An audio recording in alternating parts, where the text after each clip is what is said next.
Well, good evening, everyone, and welcome to St. Margaret's Church for this hustings organised by Horsforth Churches Together. It's the third hustings I would chaired in the last 5 years. It'd be rather nice to have a full-term parliament before I have to do the next one. We'll see how that goes. This evening, the intention is very much to give all a chance to hear the candidates and to hear their proposals and their policies on a range of issues that affect us all. There have been some questions submitted to us beforehand, and the evening will be centred around 7 questions to be selected from that. There will be some brief times between every 2 questions to take additional questions from the floor. The subject area for those questions will follow the 2 questions that have already been asked and will be on the board just to my right. We ask that any questions are very short, to the point, and are addressed to all the candidates, please. It's not an opportunity to quiz one particular candidate on one particular issue or attitude or anything like that. So please keep it moving. It'd be good to get as many comments and questions as possible, but we do need them to be done in that spirit of generosity. So we will have some roving mics around. If you have a question, put your hand up at those appropriate moments, and the roving mics will find you. Times are going to be very strictly adhered to throughout the evening, and I have a control panel in front of me that controls all the microphones in church. So if you overrun or you break the rules, then you will be switched off. And also, just to let you know, there has been an entrance hustings vote as you came in, just to give a bit of a straw poll as to how our audience feel at the beginning of the evening. I know one or two of you weren't very sure about that, but simply for a bit of fun. It's not very scientific. I can tell you that our exit poll of the last election was spectacularly wrong compared to how it was actually voted. But it does make me just a little more amusing. I will be giving you the results of that entrance poll in a couple of minutes. But we're going to begin with a short prayer. Lord God of grace and truth, send your Spirit to guide us as we discover your will for our country. Help us to discuss the issues before us with courtesy, truth, and mutual respect, and grant that all who stand for honor will seek to serve the common good, through him who came not to be served, but to serve, Jesus Christ our Lord. Amen. And the call is in for all of you as you land. I don't want to depress any of our candidates before we start, but it's, the starting position is that in our audience, apparently there are 18% expressed a preference for the Conservative Party, 18%. For the Liberal Democrats, 9%. For Labour, 62%. For Yorkshire, 2%. And there are still 8% still to be fought over. So those are the results of the entry poll. We'll see how things are a little later in the evening. I should say that unfortunately Quinn Davey has been unable to be with us this evening, and they have sent a statement that they wish to be read in place of the 1-minute introduction of all the candidates. So we're going to begin with that statement that's going to be read by my assistant Cam, who will be reading all the questions this evening. Greetings from Quinn, your Green Party candidate. I'm sorry I can't be with you in person.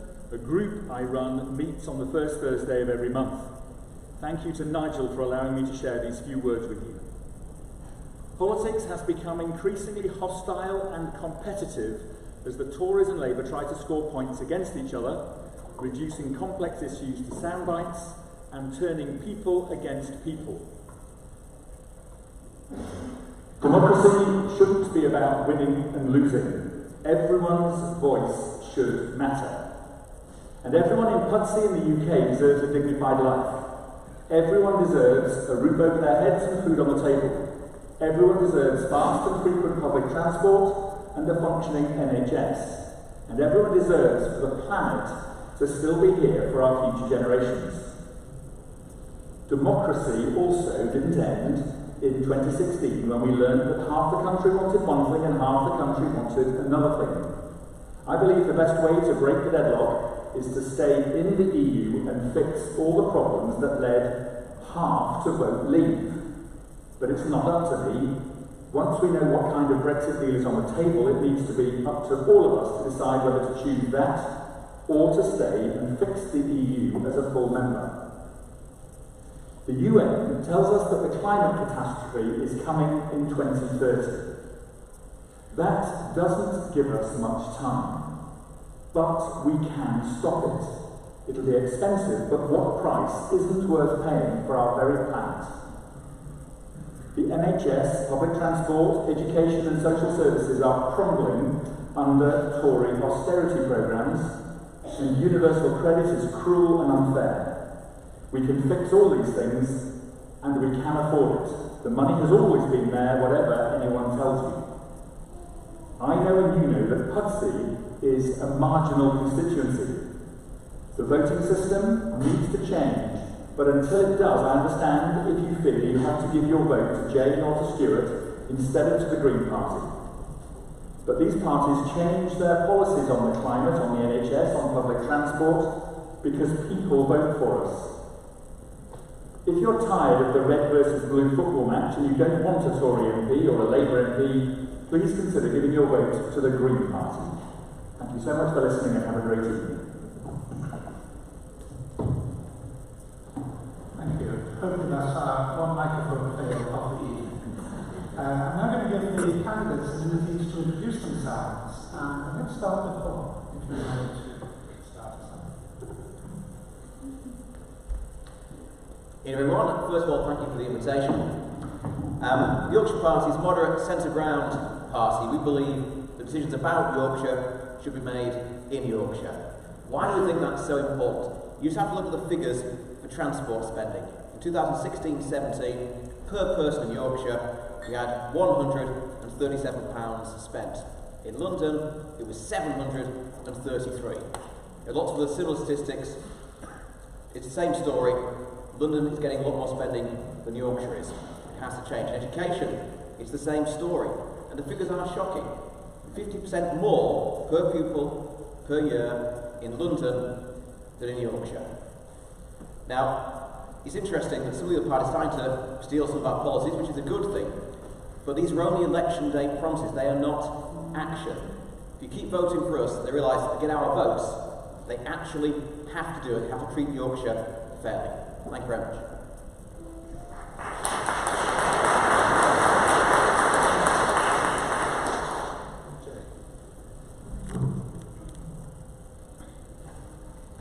My mic's lost the will to live already, which is worrying. My name's Jane Aitchison and I'm Labour's parliamentary candidate for Pudsey, Horsforth and Aireborough. I live here in the constituency with my husband and my daughter. And I have worked for 26 years in the public sector helping vulnerable people. Unfortunately, the job that I very much loved doing, helping people, became harder and harder because of Tory cuts. And I felt that I could no longer just stand by and watch our NHS, our schools and our police be cut and our community suffering as a result. Labour's policies of investing in our national education service and making education free again from cradle to grave, of staffing up our NHS and valuing the staff that work there, and of investing in our police force and making sure that we have more police on the beat for visible crime protection would make an enormous difference to our community. I hope that you will put your trust in me. This is not about me, it's about us. Please vote for me.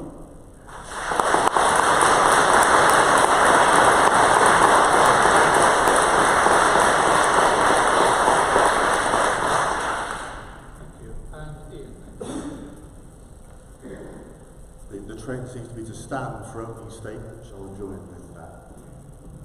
Okay, well, my name's Ian Dowling, and I'm the Liberal Democrat candidate in this general election for the Pudsey constituency, a constituency which has a rich diversity through lots of specific areas which have their own community, places like Pudsey, Horsforth, Guiseley, Farsley, Calverley, each are very important. And as we stand before you today, I want to ask you just a question to think about as you listen to our statements and to the answers we give. The Liberal Democrats have a very pragmatic approach to these policies, but I want to ask you all to listen to the answers, to think carefully about them and decide, is that the person that I want to represent me in Parliament for the next 5 years? And as you think about that, then I think and hope that you will feel that I am that person for this constituency. And I hope you enjoy the evening and the answers that we have to give. Thank you.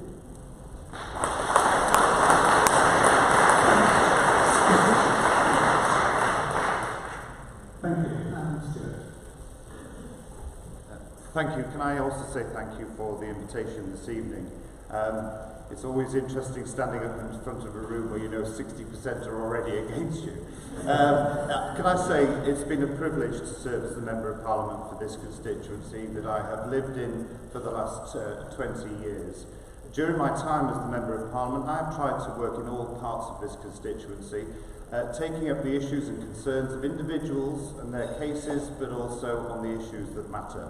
And I know that things like the difficulties we've had in recent years, trying to get the public finances back on track has not been easy.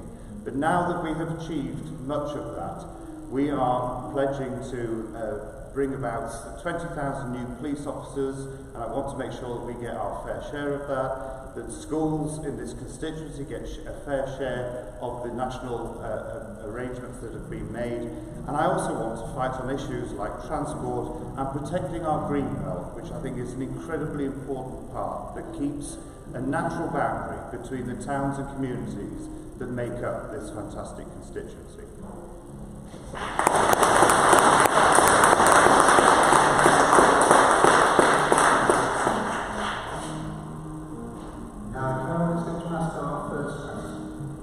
Is it possible for the music to quiet down? I'm struggling a bit. Is it possible?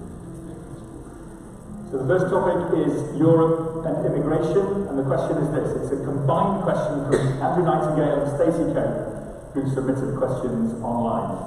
At the Brexit referendum, Pudsey voted to remain while the country voted to leave. How would you vote in Parliament in critical votes about Brexit or in a second referendum? That question, we're going to start with you. Okay. I think obviously as a Liberal Democrat, if anybody's been listening to the different news broadcasts, it will be fairly obvious which way I would vote in Parliament. I passionately feel, and have done probably all my life, that Britain is better as part of Europe than it would be separated away from it. It's the way that we're able to work with others, and as we face so many global issues such as the climate emergency, the best way is to be working closely with our friends and neighbours. We get the best research as a result of the joined up efforts across the whole of Europe. I would passionately vote for a people's vote to decide. We have a deal now in 2016. We didn't have a clue what believing meant. We have a much better idea, and it's right that that comes back and people can actually vote on whether they will remain or leave under the terms that our current Prime Minister has negotiated.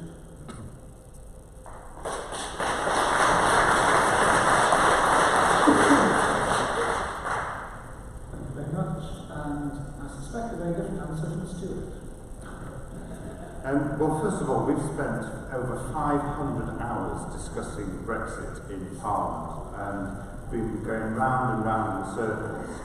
Parliament has been very clever at saying what it doesn't want. It hasn't been particularly clear about what it does want. We now have a deal that is ready to go, and if I was re-elected as a Member of Parliament, I will back that deal to honour the results of the national referendum, because that's what I pledged to do on this very platform at the last general election, and that is what I have consistently tried to do. I speak to a lot of people, and actually I find that people, whether they voted Remain or whether they voted to leave, on the whole, the majority in the middle, believe that we should respect democracy and that we need to get on with it. And that is our job, and I will certainly be voting for the deal if re-elected.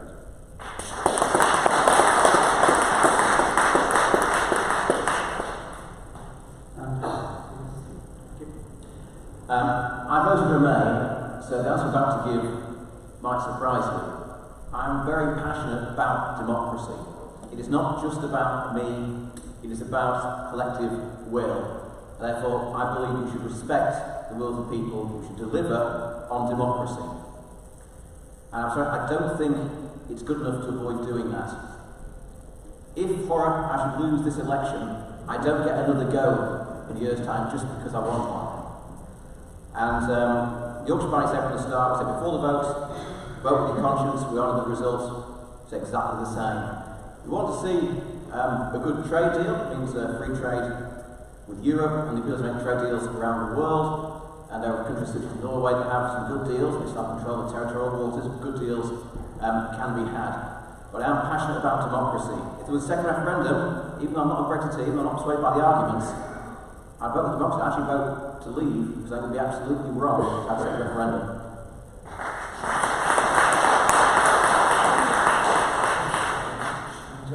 Yeah, I firmly believe that Labour has the best policy here. I do believe strongly in democracy, but I also strongly believe in unity. I think that as long as we are disunited, then ordinary people are the ones to suffer. We must find a democratic way out of this, and Labour will get a deal. We already have a deal. I had Keir Starmer in the constituency this week explaining the deal that he already has, which would protect jobs, would protect working people's rights, the availability of medicines, the availability of food. We put that deal to people and ask them if they want that deal, or if now they want to remain. And then that would be a binding vote, so no more messing about with Parliament.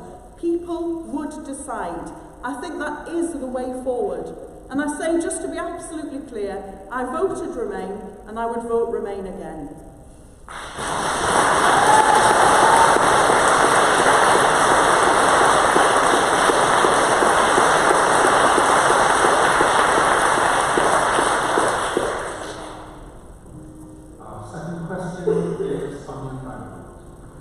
Do you support plans to double the capacity of Leeds Bradford Airport with the increase in greenhouse gas emissions that would cause? That's a question that came online from Nick Hodgson. I'm going to ask Jane to start. Okay. I would simply say no, I don't. But I think it's a slightly more complicated question. I think that we need to look at the question in the light of the climate emergency. And so what we need to do is not just look at Leeds Bradford Airport, but actually look at our national aviation policy, because we can't have a situation where we disadvantage the people of Leeds only for Manchester to triple in size or something like that. So we need to look at a national policy, because the climate emergency is a lot bigger than Leeds. But I do think it's something that we need to take seriously. I also oppose, and I have argued very strongly, lobbied Leeds City Council, I know that many of you have too, about the link road. I oppose the link road. Again, I think it absolutely doesn't fit with where we are with the climate emergency. I think a rail link would be sensible. But what I'm also very much in favour of is travel. I think travel's a great thing, yeah? We need to find clean ways of travelling. I do not want to see ordinary people priced out of travel.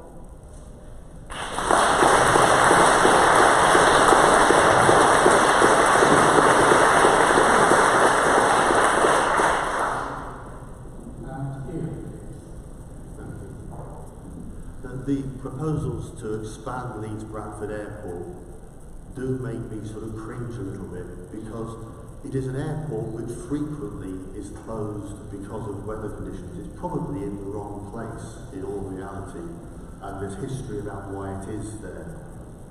So I don't think expanding its capacity will actually help in that sense. It'll make things worse. The link road is another area which is a total non-starter in my view, because it's going to plough up greenfield sites and land and take away that as an amenity for people. And also, in fact, it will cause other problems with the development which goes with any link road, and that will exacerbate the problems there. But we do need to have a much more joined up approach to transport across the city and West Yorkshire. And the cleaner, more coordinated that transport is, then the better.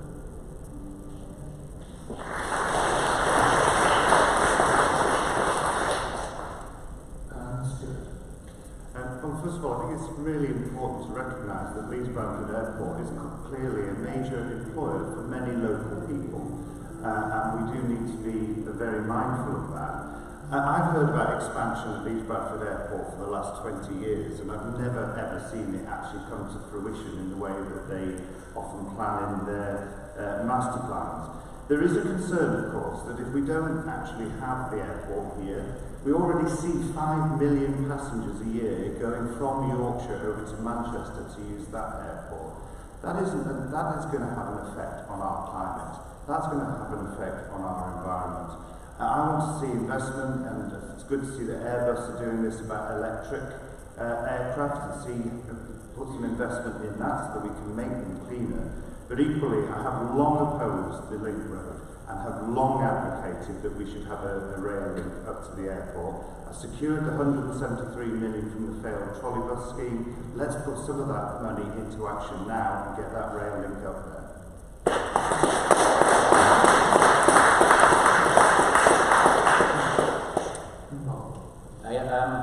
The airport expansion isn't happening. A few years ago, claimed they were going to treble the passenger numbers. Then the owners actually sold it, so obviously didn't really believe it was going to happen. They wouldn't have sold it. Now it's double it. Then on. The passenger numbers are flatlining. As for the link road, I campaigned against that hard for 5 years, not just election time, but consultation times as well. I put out actually over 200,000 leaflets altogether, all of them completely against it. I support a direct rail link with a park and ride, take hundreds of cars off the morning rush hour every single day, and my party colleague Roland Gilmore, who's well experienced in the rail sector, has drawn proposals for that. And the link road is absolutely in the wrong place. I know that because I masterminded the survey the local council carried out. It will not help with the traffic. I'm glad to find a Labour ally, who's the Labour City Council, who are desperate to have the link road for reasons best known to themselves. They always seem to find candidates who disagree with the City Council for general elections on Greenbelt and the airport road.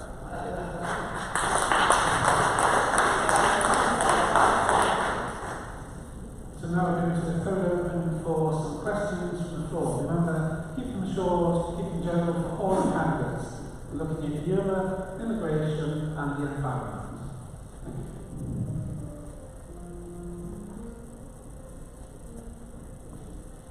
Would the candidates outline their position on the attitude of Leeds Council with its predation for Greenbelt sites in Guiseley? Guiseley Neighbourhood Forum is now in a process of having a judicial review and are desperate to raise funds. I believe one of the candidates pledged that Thank you. We'll just take the question very fast. That makes the point, and we'll ask the candidates to respond in a couple of moments. Another question down the front. What do all the candidates think about Australian-style points-based system? Thank you very much. If elected, what would you do to improve sustainable transport in your constituency?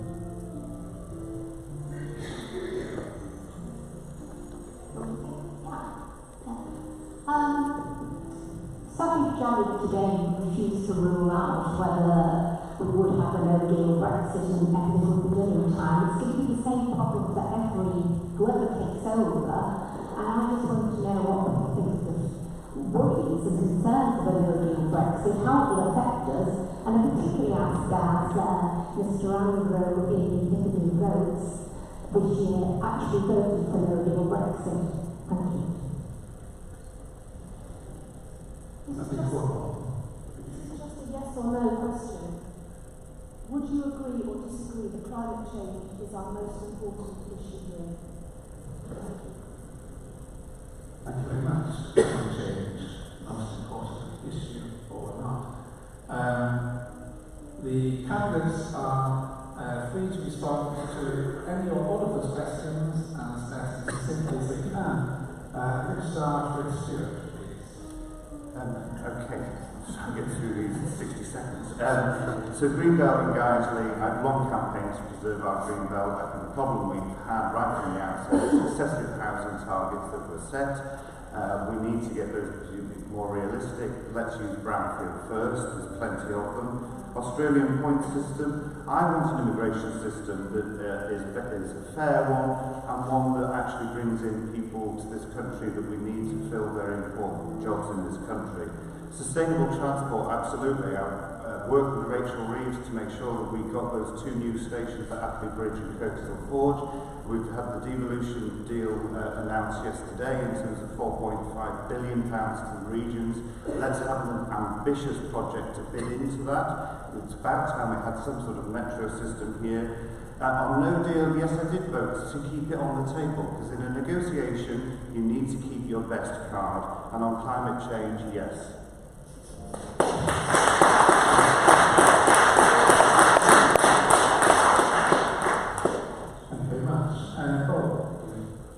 Yeah, so on climate change, I once had the privilege of writing a foundation degree course in renewable energy engineering for Teesside University. I'm really very passionate about that, so yes. Transport certainly plays into that, and I'm sure you will agree. I've already talked about having a park and ride at the airport, but I also want to say the new Pudsey park and ride scheme, which looks like it's going to be cancelled now. And that £5 million is going to go. At the same time, Crossrail in London gets £658 million more. So that is the problem that we have here. And even the new money which make our way, they'll wait 3 years for that. Crossrail doesn't have to wait. I'm against no deal. Obviously, as I want a good trading relationship, no deal would be a disaster. Immigration, I've always been very positive on immigration. 40% of NHS staff are foreign born. I'm very positive on that one to come to this country. On the Greenbelt campaign for that, very hard for 5 years.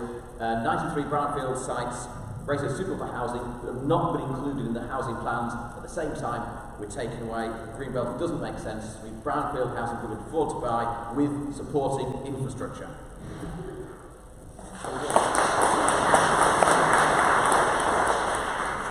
Thank you very much.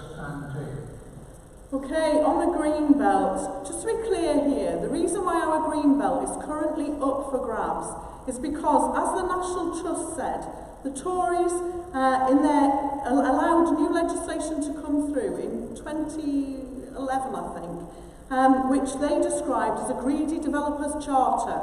And that's why we've got our Greenbelt up for sale. And that's why developers are going for it.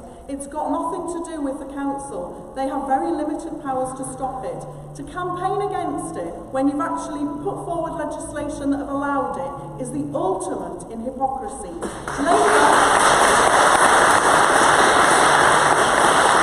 in our manifesto has chapter after chapter of how we will defend the Greenbelt. Look in the Tories' manifesto. The word Greenbelt does not appear. They do not care about our Greenbelt.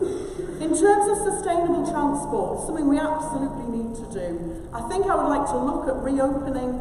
I'd like to look at reopening stations. I've run out of time, but there's a lot to say on that.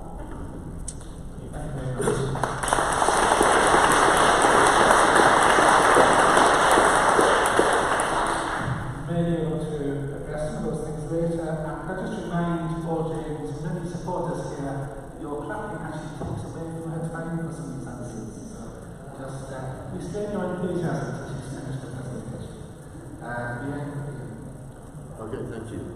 Right, firstly, on the development of greenfield sites in Guiseley, we've all seen what happened in Doncaster just a few weeks ago, and I don't want to be sat here seeing the same happen in the sites in Guiseley, because people have developed them without actually thinking about the floodplain. Immigration through an Australian point system, systems, points, whatever you like, we need the people in this country who need to fill the jobs that we need to be filled. Nurses, doctors. We haven't got enough to train within our own country without that. Sustainable transport. Stuart mentioned the £4.5 billion that was promised in 2023. I want it tomorrow. We don't need it in 5, we need it now. And we want to have a joined up, integrated transport system for this city and for West Yorkshire, which enables us to take cars off the road. No deal Brexit, the best deal is the one we've got. We can have £50 billion more immediately for investment. Climate change, absolutely yes.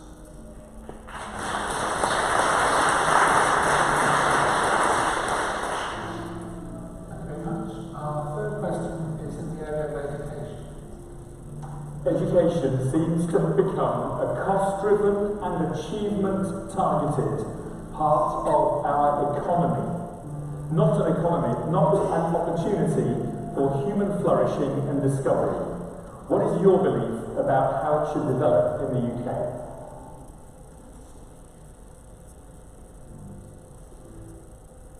I'm going to make a scribble. And we're going to start with Ian on this one. Thank you. Now, education is absolutely crucial. We have our young people are the future of this country, and it is only right that we invest in that education properly. We all know that education funding per pupil has declined, and the Liberal Democrats are committed to restoring that per pupil funding and providing the additional funds that head teachers can then improve the sites that they've got and the buildings that they're in, to enable the environment for our young people to learn in to be that much improved. But education is much wider than that. We need to enable the youngest of our children to have that start in life as they develop.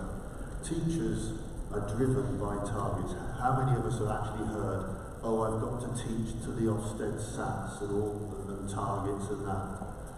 It doesn't help people having a rounded education. So the Liberal Democrats will get rid of Ofsted, we will get rid of SATs, and we will focus on real value added as we measure that for our teachers' sake.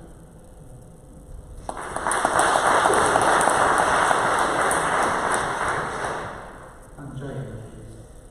Okay, Labour will develop a national education service which will be similarly radical to the National Health Service, but will be free from cradle to grave.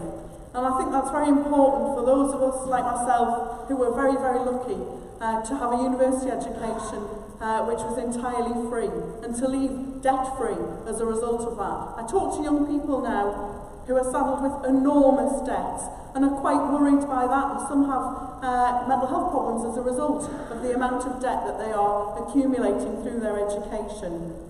I also talk to a lot of parents who are finding that their children who have special educational needs are no longer catered for at their local schools because the schools simply cannot afford the extra resources in order to support their children through the educational process. They're often encouraged to homeschool in a most inappropriate way.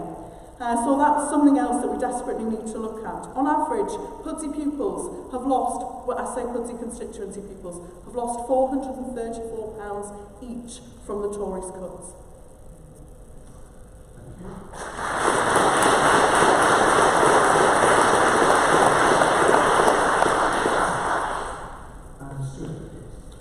So I've regularly met with local head teachers, and I know, of course, that funding has become an issue, and that is why I made sure that I took that very, very forcefully to the Secretary of State. I'm glad that we have announced the £14 billion that will be brought into education over the next 3 years, which will mean that every secondary school pupil will be £5,000, for every primary school will be £4,000. Reading, maths and science in this, our position on reading, maths and science has risen dramatically because of the standards that have really increased in our schools.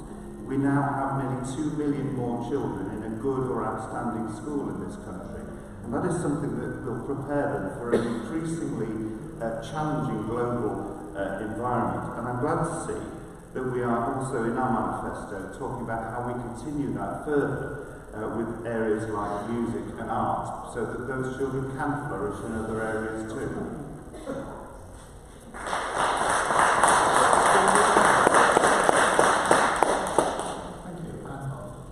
Well, I am a teacher. I train at Trinity University. I'm in Grange and Guys Secondary, and I work at Leicester. So naturally, it's something I'm very genuinely passionate about. Yorkshire children aren't given a chance they deserve, because London's have 50% more. So there are 26% of schools in Yorkshire require improvement, only 7.4% in London, 6% inadequate in Yorkshire, only 1.6% in London. We provide a funding floor of 5,250.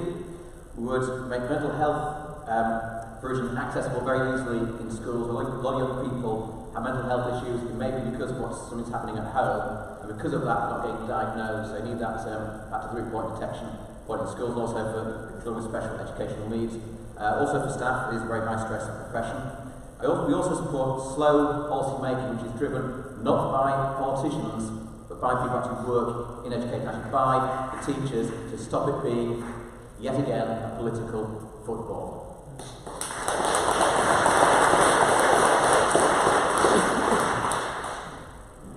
Thank you very much. And we go from the young to the old. Our next question is about social care of the elderly. Governments have failed for decades in their commitment to a policy for social care of the elderly. What is your party's prescription? Start that one with Bob.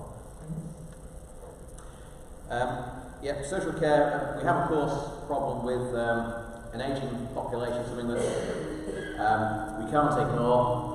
We have problems with pension provision, which we also shouldn't be ignoring.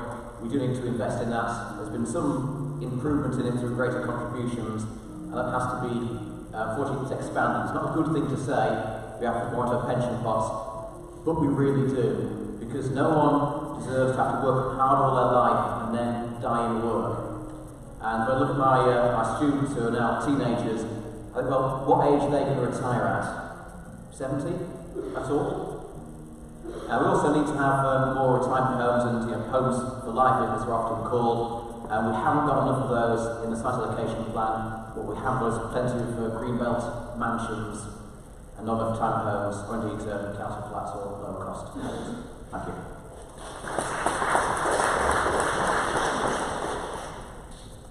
Stuart, please.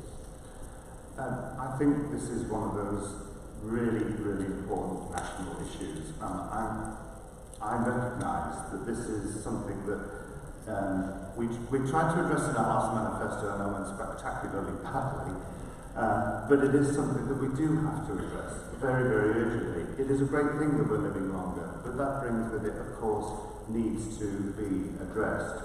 And I think what we've really got to do is make sure that the National Health Service and social care are properly joined up, because too often you find people ending up staying in hospital too long because social care hasn't been joined up properly. We are proposing, actually, on this issue, we need to come together cross-party to come up with a long-term solution that we can all agree to, because at the end of the day, this is going to be a long-term issue, and I hope that all parties will come together and find that long-term solution to this very important issue.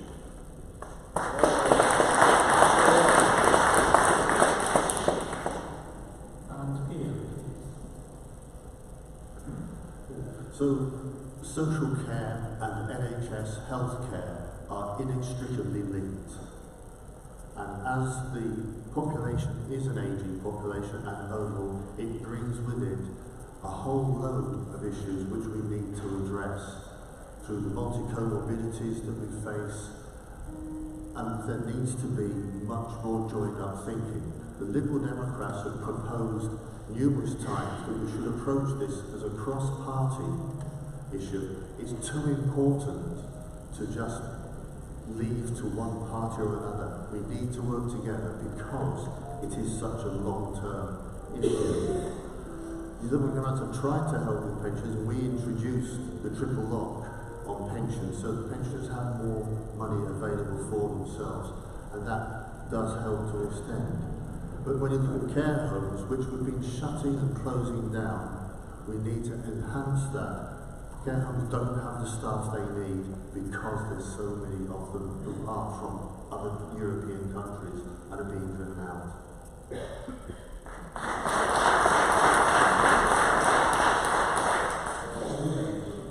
Labour are pledging to give free social care in the home to all older people who need it, so they can stay in their home for as long as they want to, which I'm sure that you all know by talking to your elderly friends and relatives is something that's incredibly important to people. In addition, we are going to compensate the WASPy women who had their pensions stolen from them, and we are going to freeze the pension rate, the state pension rate at 66, which is again an enormous step forward. We will protect pensioners' benefits, and on a local level, one of the things that I found out which rather shocked me is that 40% of pensioners in our constituency do not receive all of the benefits to which they are entitled. And so I will hold regular monthly drop-ins for older people to come along, and we'll check what they might be entitled to. There are a lot of things that people don't know about because the government hasn't been advertising it, and make sure that everyone is held up and no one is left behind.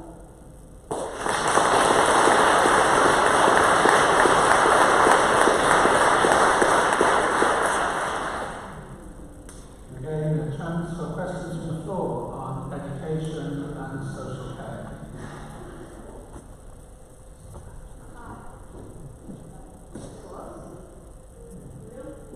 Yeah, you want to pass that? Hello. Slightly disappointing to not hear the word prevention come from any of the candidates this evening. As someone who works in public health and who's been living and breathing the cuts made, I find it really frustrating that you're focusing on talking about the elderly people and the aging population, whereas actually the true cause of our social care crisis is, similar to what Ian said, multi-morbidity. It's the fact that people aren't living healthy lives, and that we need to create healthy environments in order for people to thrive and to grow and develop and, form the communities that we want in Pudsey. So I'd just be really interested to know what your view is on investing in prevention and where that fits within what you just said. Thank you very much.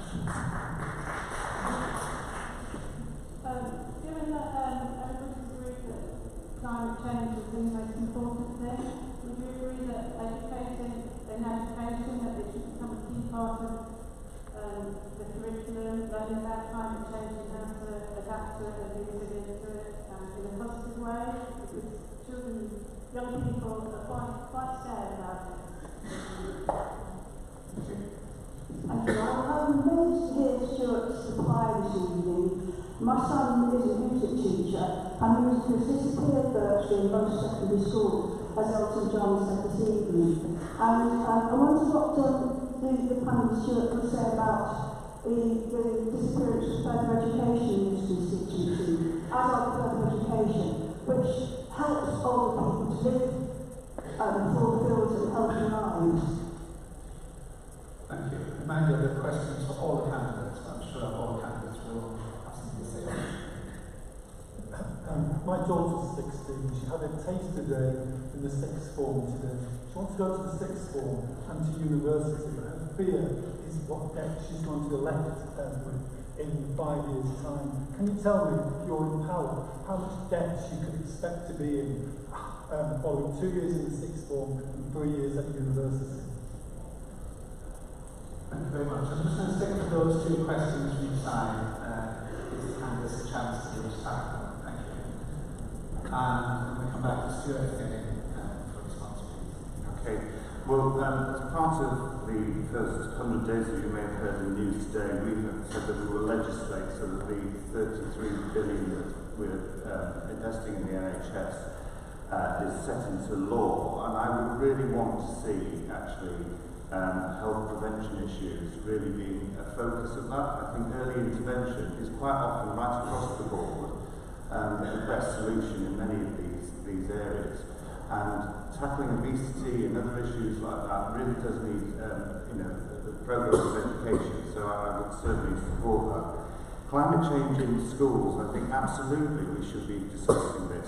I was very struck by the number of young people who've been going on those strikes, and as a consequence I wrote to every school in this constituency and invited them to bring pupils to the environment forum that I've established now. And if re-elected, I will continue to do that. And some of the things that they were coming out with was absolutely fantastic, and it was to give them a voice.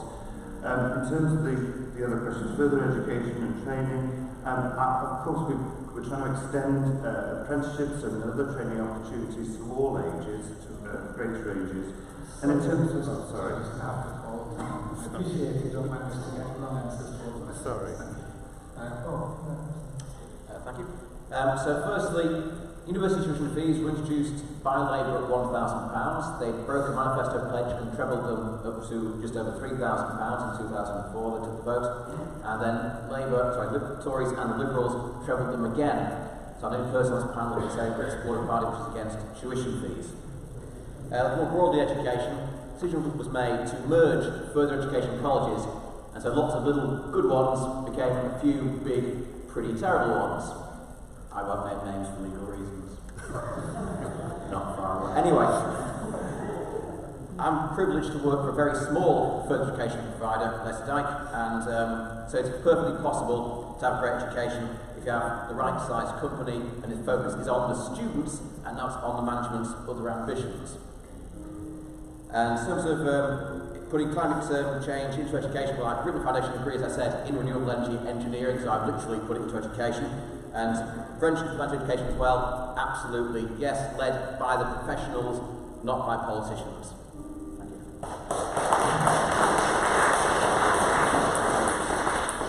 Thank you. I'm going to try and answer all these.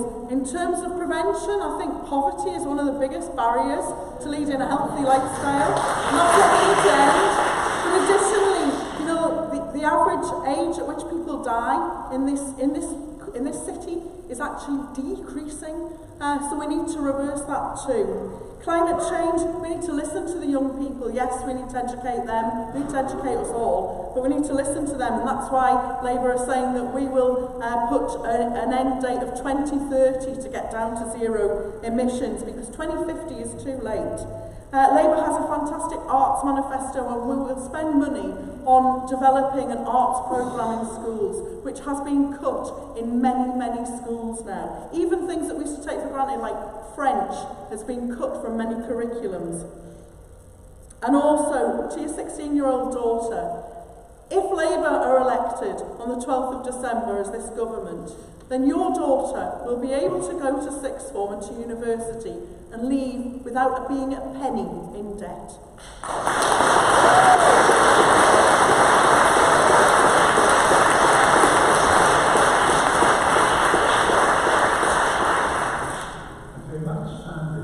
Take it from the top. Public health was taken out of the NHS a few years ago. That was a total mistake. It was transferred to the responsibility of local authorities.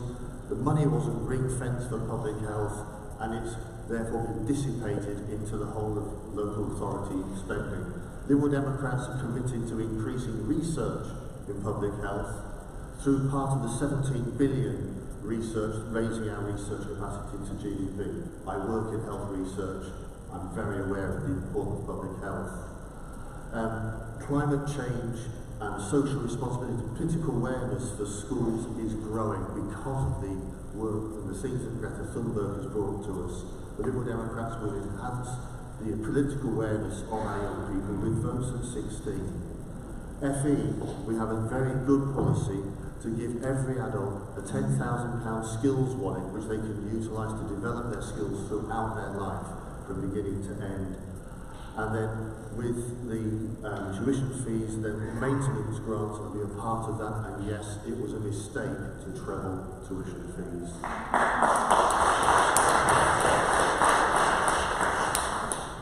Thank you. Our next question is going to be in the area of benefits and food banks. This question comes from Darryl Kelly. Why are food banks and charities having to be the source of support for so many families?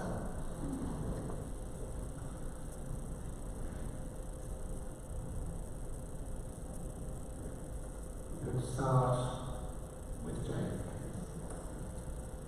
Okay, I worked for 26 years in the Department of Work and Pensions, so this is an area that's hugely close to my heart. The reason why people are having to turn to food banks is because the benefit system has been cut horrifically to the point where actually some of the benefit system now is quite cruel. Universal credit, which doesn't give anyone a payment until they have waited for 5 weeks. People who have no money have to wait for 5 weeks. That is one of the main reasons why people are turning to food banks. But also, the government brought in the harsher regime on sanctions, the Tory government brought in the harsher regime on sanctions, which means that if you miss an appointment, or you are 5 minutes late, or you have not done something that you were supposed to do, then the minimum sanction is 1 month's deduction of your money. That is a long time to go without money for being 5 minutes late. Disability benefits, which I worked on for many years, horrifically cruel. Another reason why people are having to turn to food banks.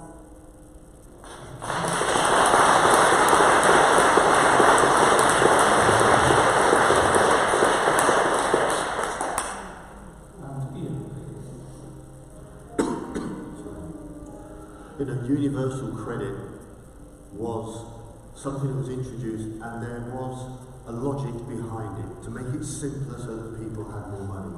But it hasn't worked. As Jane has already said, having to wait for 5 weeks before you get any money at all is bound to drive you to a point where you're going to not have the money to feed your children, to feed yourselves. And that is something that Liberal Democrats will address immediately and make immediate payment. I also have to say that Jane mentioning sanctions in the context of the credit system, again, that is causing unnecessary hardship to people. Something else which is not often mentioned is the complexity of actually applying for the benefits in the first place. I've seen the forms, and I'm a graduate, and I think, flipping heck, it's tough. And so it needs to be made much more simple to apply. There's many other things I could say.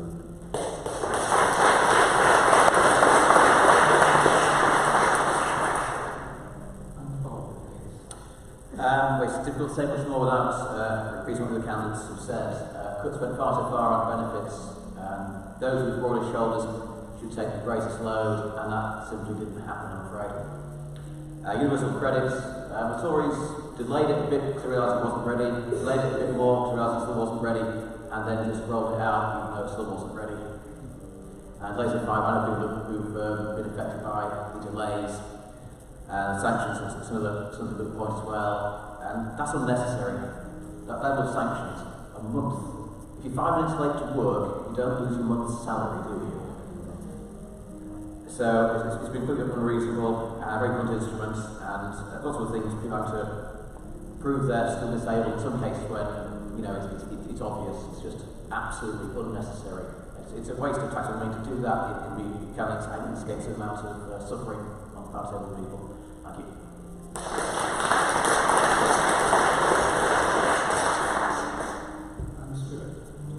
Well, I'll start off by being completely honest, and I feel very uncomfortable that we do have food banks. I accept that.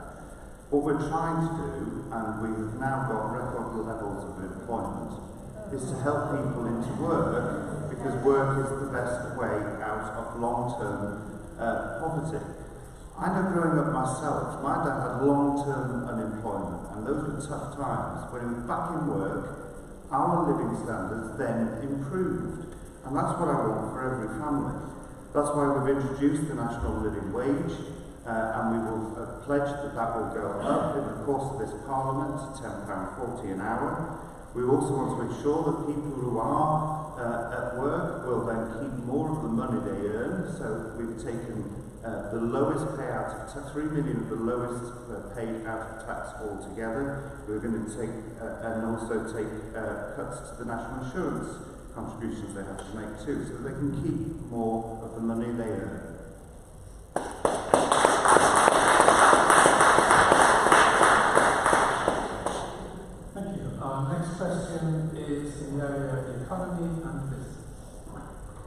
What is your party's plan for improving how business serves the whole of the UK?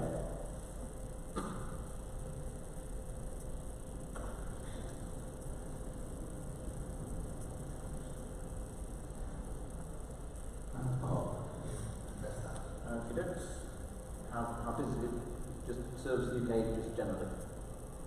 The whole of the UK. Okay, fine. So sometimes there are two things that a government has to do to help business to basically provide jobs. And the first thing it has to do is to provide the right infrastructure, and transport investment grows the economy, and that's one very big reason why Yorkshire is lagging behind, or at the second slowest rate of growth in Yorkshire of any region in the country. The other thing the government has to do, once it's provided basic infrastructure, which includes education, of course, educating apprentices, is it has to get out of the way. You don't want to interfere too much, you don't create unnecessary red tape, and in the current climate, of course, you have to make sure you have a trade deal with Europe, make trade deals around the world. How can business then serve the country back? Well, of course, it's providing jobs, it's obviously providing income, but also I think with the environment, there's an important link here. If we're going to meet targets, and I agree with the target of 2030, then it has to be through every part of society, it has to be through hospitals, through schools, and through private businesses, of how they generate energy where possible through solar power, wind, and those sorts of things on that type. Thank you very much.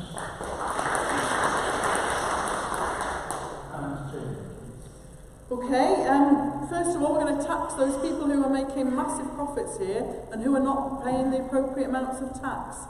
I'm talking about big businesses like Amazon and Google, and there are £120 billion of tax which is either evaded or avoided in our economy annually. So we'll start off by taxing those big companies.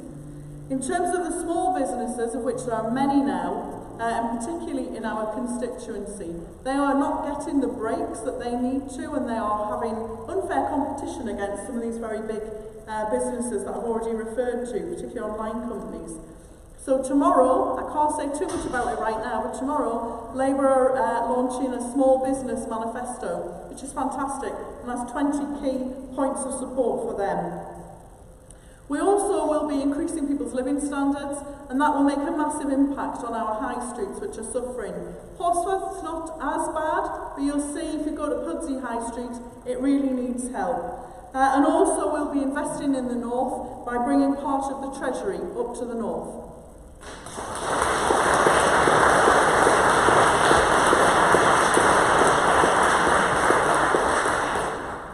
Thank you very much. Stuart, please. We want to make sure that we're creating a healthy environment for enterprise in this country. At the end of the day, it is businesses and small businesses that create the jobs that we need in this country and also create a lot of the wealth that we need in this country.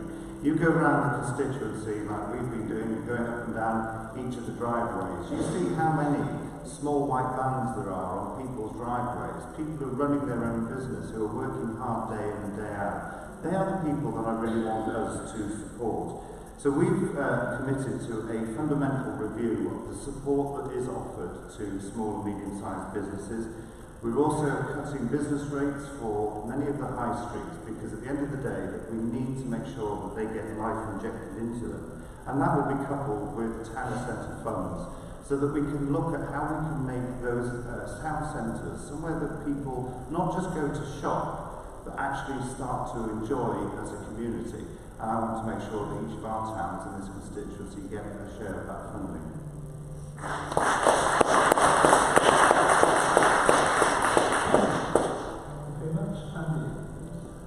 So the hard, small and medium enterprises, SMEs, there are thousands and thousands of them in this country, and we need to ensure that they can be encouraged to flourish. A big concern for many of them, and particularly the retail sector, is things like business rates.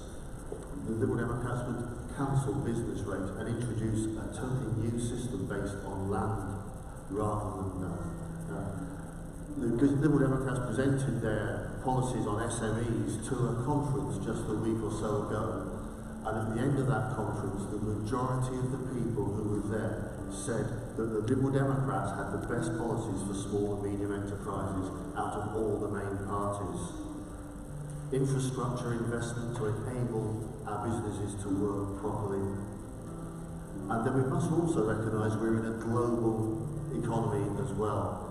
And the key is to remain in the EU so we can continue to trade with our many European partners. Thank you.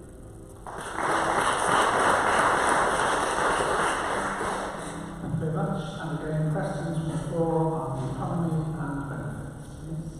Thank you. We've heard us tonight about what you will promise to deliver should you get elected. Could you tell me, please, whether the policies that are being suggested have been fully costed? Because we've also talked about the debt that our children will be left with, and what would be the increase in national debt should your party be elected?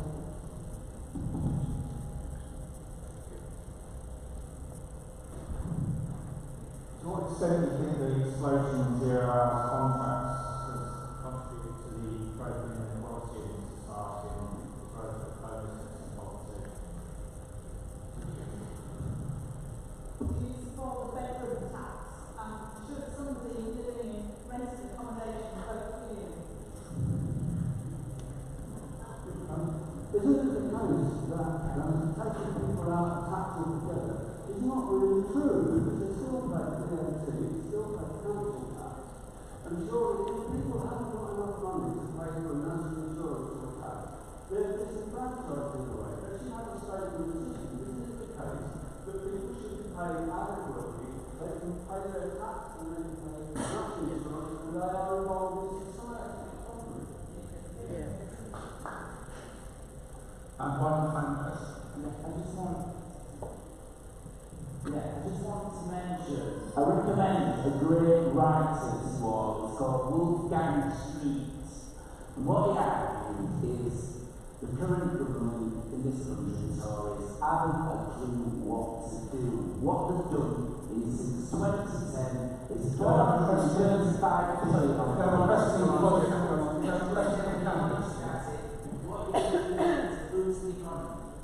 Thank you.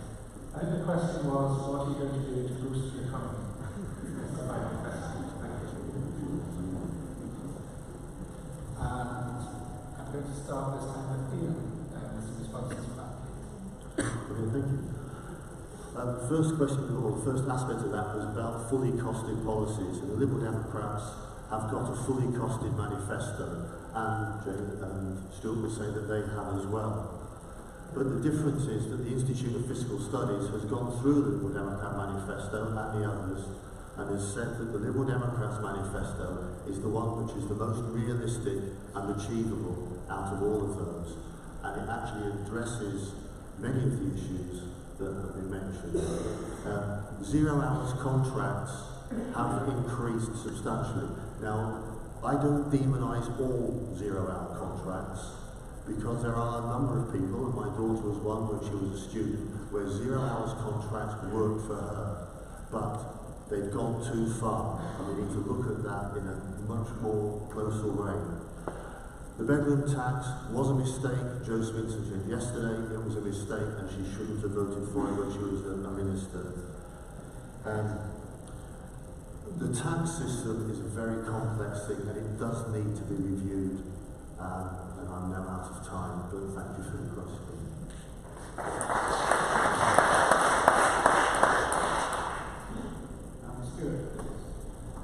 Well, in terms of the debt that you talk about that will be left over, when we came into office, for every £4 the government was spending, we had to borrow £1. That's a significant amount of money, and to try and rectify that has not been easy.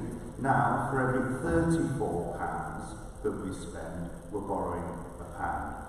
And because we've put ourselves back in a more sustainable position, that is why we will be careful with the management of our economy. That's why we've made these commitments that we have. Yes, we will borrow for things like infrastructure, important infrastructure projects, but we will also always be mindful that we have the next generation to think about. Zero-hour contracts like Ian, I'm not going to demonise them all, because for some people it does work, it's what they want. What we have done is got rid of the exclusivity on them. In terms of the bedroom tax, I voted for that because there were some cases where we had people, single people living in 2 or 3 bedroom houses, and then we had overcrowding in 1 bedroom places, so we're trying to better manage the housing stock that we have. In terms of... Thank you. I don't stop.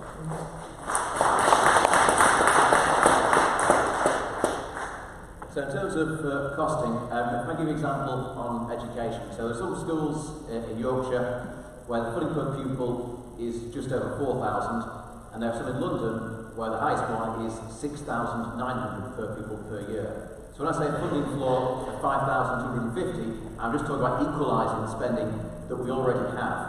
On transport as well, 18.25 billion for Crossrail, to think about what Yorkshire could do with half that. Other points here, we've got bedroom tax, dead against, very easy one there. 0 hours contracts, there are some occasions when they might work, but I'm generally against them. People get trapped in them. If you resign from a 0 hours contract, you can't get benefits. And if you don't resign, you can have 0 hours. That is the trap a lot of people find themselves in, so I'm against those. And to boost the economy, of course, infrastructure, investment, I've mentioned transport a number of times today, boosts the economy. The right sort of housing boosts the economy. People need to be able to afford to get onto the housing ladder or to rent at a reasonable rate, and that's why I'm supporting regeneration of brownfield sites with all supporting infrastructure to meet this growing housing demand. And that's a massive boost to the economy. Thank you.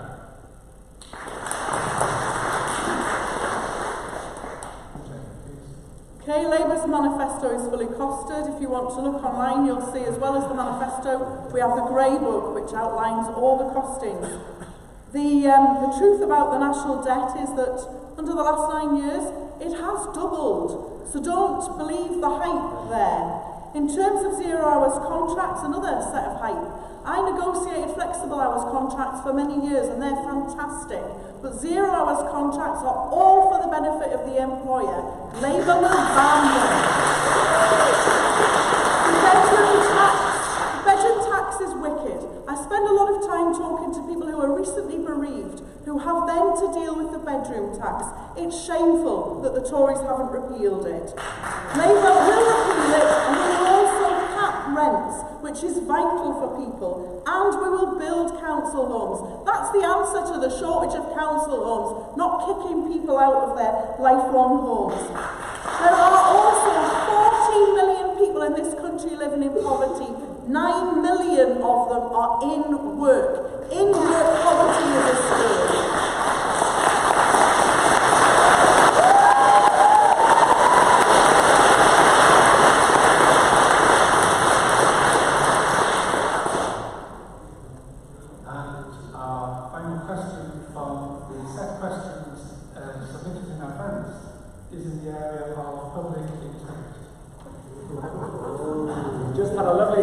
Accusing other candidates of deception. What is the nature of our problem of political honesty, and what is your commitment to truthfulness, whether or not you are elected?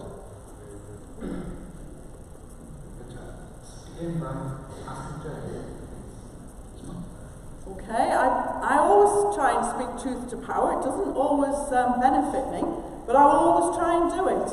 And I think there is a real problem with the lack of trust in politicians, which is why I've been at pains to explain to people that really this wasn't my dream job, and that I would much rather continue being a public sector worker if the Tories hadn't made it too hard.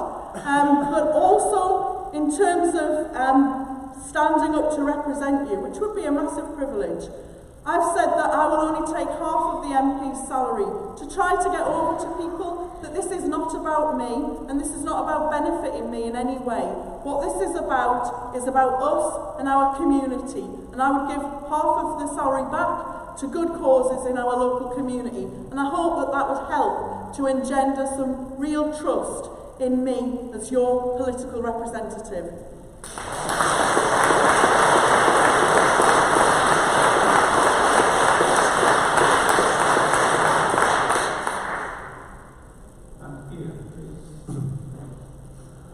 this is something I really do feel quite passionate about, that I'm sat here before you wanting to be elected as your MP. The way that you'll build trust in me is for me to earn that trust on a day-to-day basis. I can make all the flowery statements about doing this, that and the other, but it's only on a day-to-day basis would you understand that I am a person who can be trusted, who is professional and who's approachable. When it comes to it, you'll come to me with problems that you have or issues that you want to solve. And sometimes I'm going to be telling you what you need to hear, the practical aspects, rather than necessarily what you want to hear. I'm going to be honest with you in that sort of scenario, because otherwise I'll be making you a promise that A, I don't believe in, and B, I wouldn't be able to keep. So I am what you see, and that is what you'll get.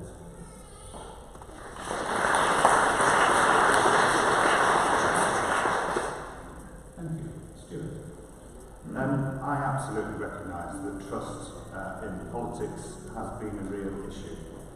Being a member of Parliament is not an easy job, and I have to say, I sit in that chamber and I look across that chamber from members of Parliament from all parties, and actually what I do see most of the time are people who really care about their country, about their constituencies, and they do their best.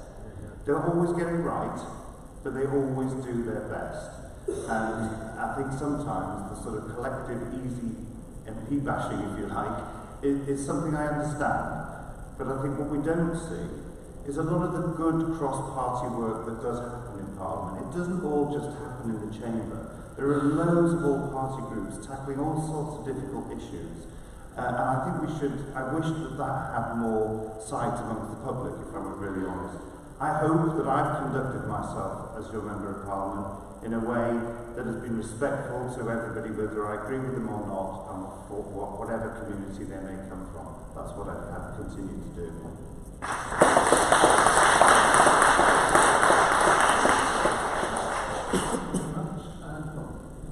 Well, I'll start with honesty now. For candidates like myself, we're not going to try and insult your intelligence by pretending that I think I'm going to win. I'm not going to win. A vote for me makes other parties more inclined, basically take on my policies to get those votes. And since we got our 50,000 votes in the Euros, it's amazing how many of our policies have been adopted, or at least the promises have been adopted. Now, Yorkshire Party started 5 years ago. We've now got several hundred members. I was there from the start. We've put all our time, energy and indeed money into it. We didn't do that just to fool people. We did it because we genuinely believe in our causes. We also vote from the heart. We do have councillors now, and parish councillors, we have district councillors as well. We don't tell them how to vote. Nobody would ever be kicked out of the Yorkshire Party for voting with their heart, even when against other Yorkshire Party members. And I wish we'd see less of that in Parliament. If people vote with their hearts, they shouldn't lose the party whip or resort to abuse from anybody. And I think we need to see a lot more cross-party cooperation on the environment and on many, many other things. Thank you.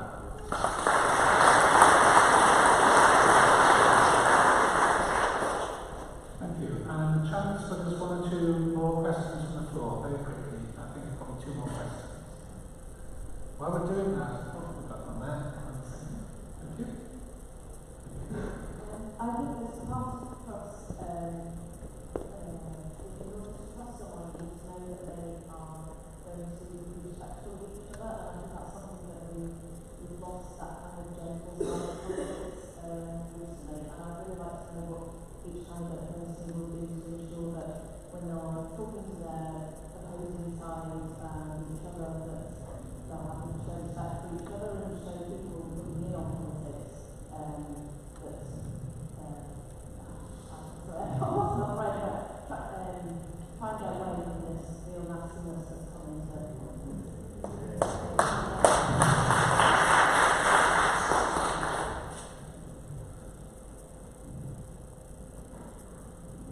There's credible evidence of foreign interference right from the referendum and sort of through to the present day with Russian bots involved in online debates supporting various candidates. And we know that there's been political donations from Russia to certain parties, and I'd like to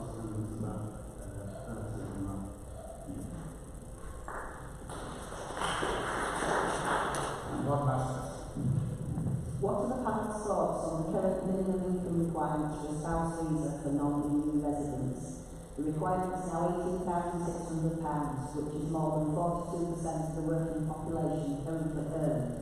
If your party is elected, are the plans in place to reduce this requirement to a more reasonable figure?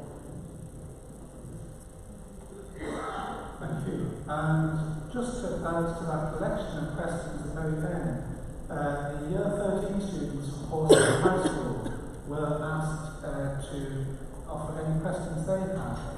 And I think there's one particular one we would like to end on. It comes from the class 13 JHA. What are the main local priorities for change in Horsforth, and what has your highest priority locally?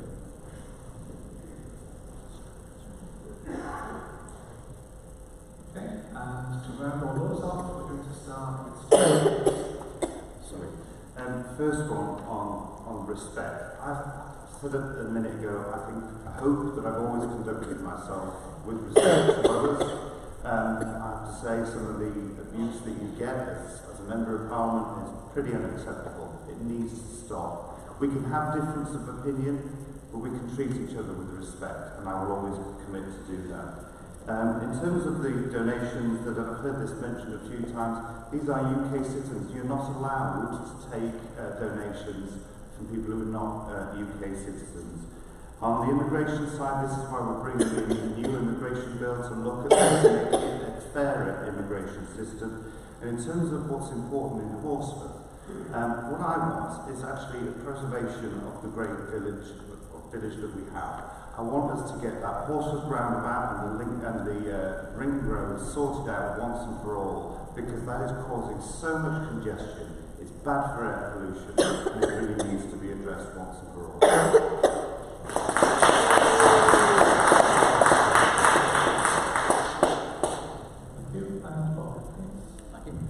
First, I must apologise, I couldn't hear a couple of questions clearly. I'll answer those personally if you catch me after. I do apologise for that.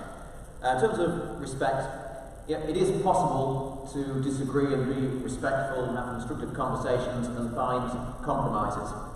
I've been on board of Parish Council for 5 years. There's a couple of us from the Yorkshire Party, there's Conservatives, there's a couple of independent people as well. We don't always agree, but we do always discuss things with respect. We often find a compromise before we go to the vote.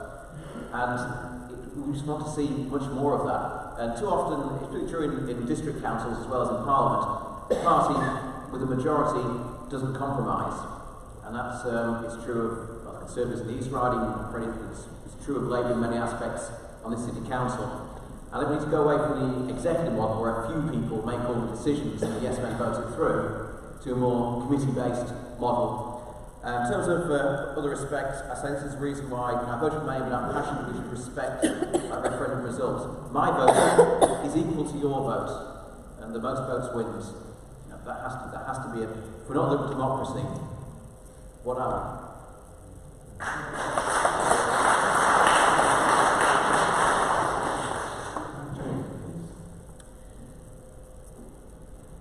Take the point that you make about treating each other with respect very seriously. I have to say that the level of abuse in politics, not just for MPs but for people who are standing to be MPs as well, is pretty unacceptable. I've had to block so many people from my social media because of the extreme levels of abuse that I've had.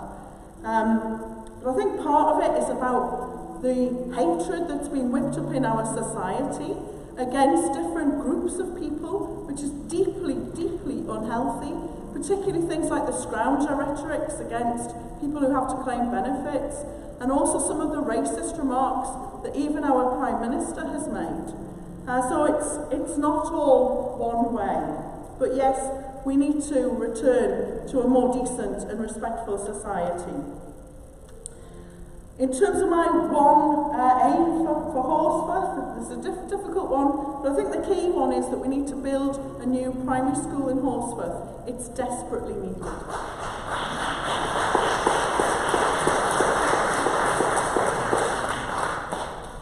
Thank you. Yes, as I mentioned earlier, respect and the way we treat each other is really something that I feel. And so I have been very honoured and privileged to be able to sign the declaration that was in memory of Joe Cox recently, that we would have that respect for each other. Foreign interference in elections, I think the question was, it is a great concern, and with the way that the internet has taken and grown, then there is that whole element that we need to be very careful of that and listen to people like Mr. Berners-Lee and how we can actually try and put in place the controls to stop that. The immigration requirements that were mentioned, we're having, even in my area in the NHS, we're seeing people having to pay massive amounts of money just to get citizenship here or to get themselves able to come through our border, and that's got to stop. I had a couple of things to say about Horsforth and the constituency. I think we just really need to look at such a lovely community and how we manage the developments that are around it, that we don't develop green field and green belt, and we concentrate on improving what we have and making that better for all.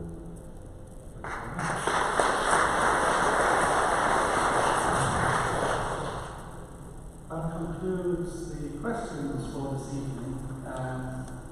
I'm glad we ended on that question of just the way in which this election has been conducted, and I'm glad that this evening has been rather different from some of the rather more difficult things that we've seen on a national scale and elsewhere. I'd like to end by thanking the candidates, and I don't think I have a chance to say a final word, but before that I'd like to thank them all for coming tonight. I'd like to thank them for their contributions. One of the things that strikes me about these hustings every time is that as these candidates go around the constituency and continually meet each other and are continually put under immense strain by people like us, you do see a real sense of camaraderie growing between the candidates. And a sense of real friendship developing between people with very, very different views. So thank you for that. And also I'd just like to commend them all to you. It's an incredibly difficult thing to sit up here, live words to a monumentally tight timetable. They give you a few seconds to produce responses to questions, and then give you very 60 seconds to answer them. They've, in my opinion, done a fantastic job this evening, and really done themselves time. So, thank you.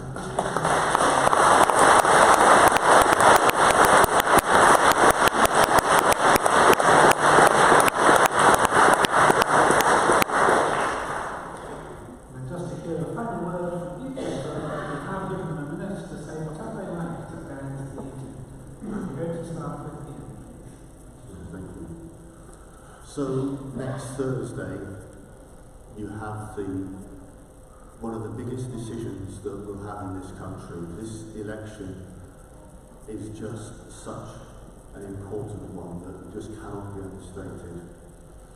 We want to see our NHS improved and kept at the level it is as a world leader in health. We want to see our education such that we will be able to lead in Europe and in the world, not just have to follow. We want to see our social care system improved. We want to make sure that climate change, this could be the last chance to actually address that. And so we have a real responsibility. And I feel that the Liberal Democrats are the party that is able to do that. The IFS thinks we have the most pragmatically and best costed. But the key to all of this is we must address Brexit and stop it now, or else we will not be able to do all these other developments. Thank you.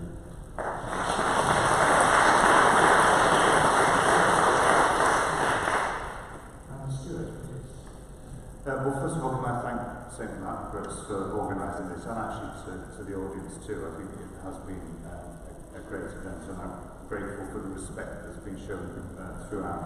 I take a different view to Ian.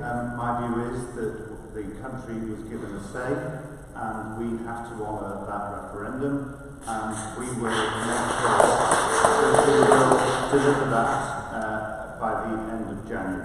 so that we can then get on to those important issues, such as climate change, making sure that, you know, as the first country in the world that's set the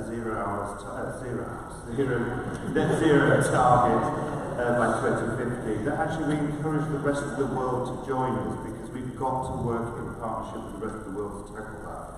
And then I want to carry on with things like I said at the beginning, with transport, protecting our green belt, and also making sure we run our economy carefully and we don't promise lots and lots of things that will saddle our country in debt for the future.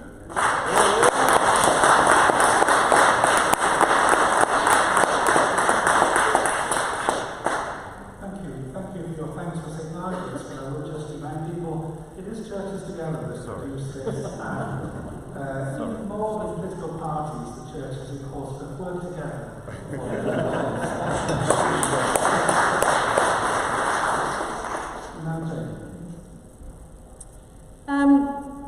Just wanted to tell people that last Christmas Day I put on with other people, some of whom are here, and in the Labour Party, we put on a Christmas Day dinner for families who had been referred via the food bank.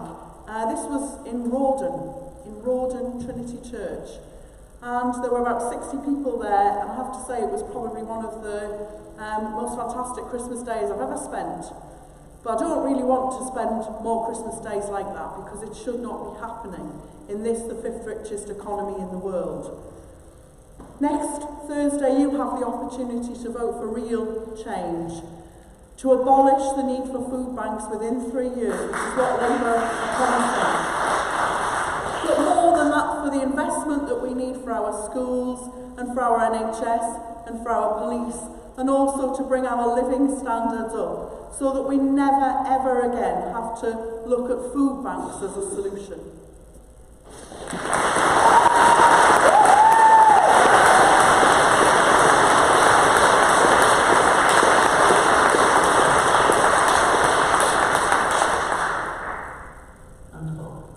Thank you. I'll use this to answer the question I'd have time to previously. The main priority for Horsforth is the same for the whole constituency, which is housing.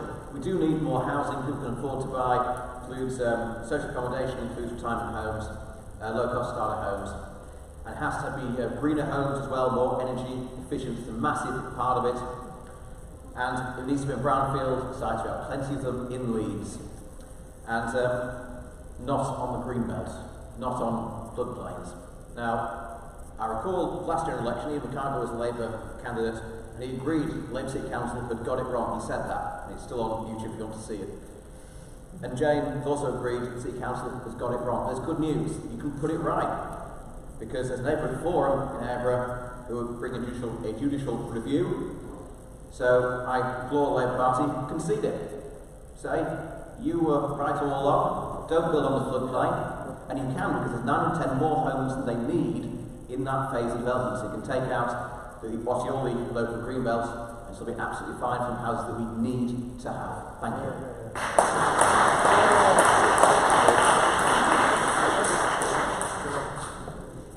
So thank you all for that. There are some tables to my left that parties had available to put their literature on.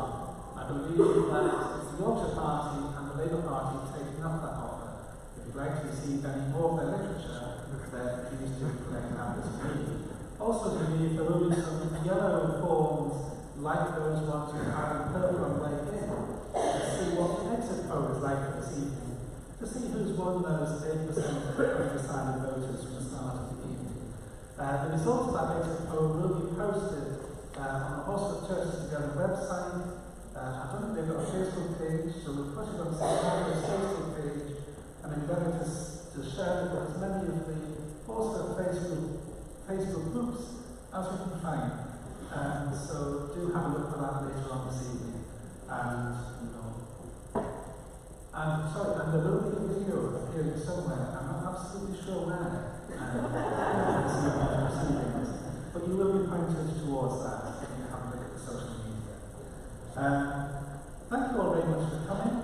Thank you for listening and contributing in the right spirit of this election.